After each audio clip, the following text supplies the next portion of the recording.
Hello viewers, welcome back to my channel women's world మగవల ప్రపంచం. ఎలా ఉన్నారు అందరూ? నేనైతే చాలా బాగున్నానండి. మీరందరూ కూడా బాగుండాలని మనస్ఫూర్తిగా కోరుకుంటున్నాను.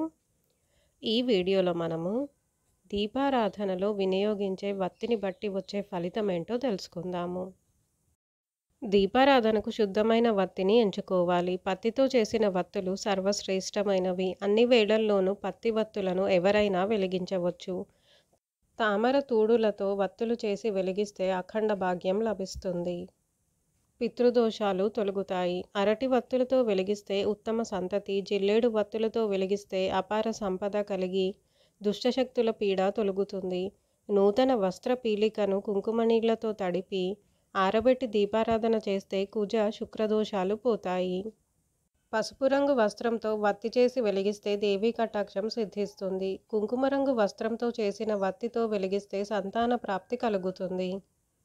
ఎర్ర రంగు వస్త్రాన్ని గంధపు నీటిలో తడిపి ఆరబెట్టి దీపారాధన చేస్తే చక్కటి సంతానం కలుగుతుంది. పన్నీరుతో తడిపిన నేతి వత్తులతో వెలిగిస్తే కీర్తివంతులవుతారు. తామర నారతో దీపారాధన చేస్తే గ్రహదోషాలు పోతాయి. దీపారాధనలో 2 వత్తులు వాడడం అన్ని విధాలా మంచిది. ఒకటి అడ్డవత్తి, రెండోది నిలువు వత్తి అయితే ఉత్తమం. లేకపోయినా 2 నిలువు వత్తులను వెలిగించవచ్చు. 3 వత్తులు వెలిగిస్తే ఉత్తమ సంతానం కలుగుతుంది. 5 వత్తులు వెలిగిస్తే పంచభూతాలకు సంకేతం. 7 వత్తులకు 7 జన్మల పాపాలు తొలగిపోతాయి. 8 వత్తులతో దీపారాధన చేస్తే అష్టైశ్వర్యాలు సిద్ధిస్తాయి.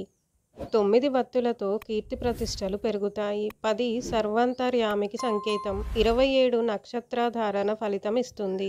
108 వత్తులతో సర్వారిష్టాలు తొలగుతాయి. 360 వత్తులతో దీపారాధన చేయడం వల్ల సంవత్సరమంతా దీపారాధన చేసిన ఫలం లభిస్తుంది. Thanks for watching my video. నా ఈ వీడియో కనుక మీకు నచ్చినట్టయితే తప్పకుండా లైక్ చేయండి, షేర్ చేయండి, కమెంట్ చేయండి. అలాగే మరిన్ని మంచి వీడియోస్ కోసం నా ఛానల్ను తప్పక సబ్స్క్రైబ్ చేయండి.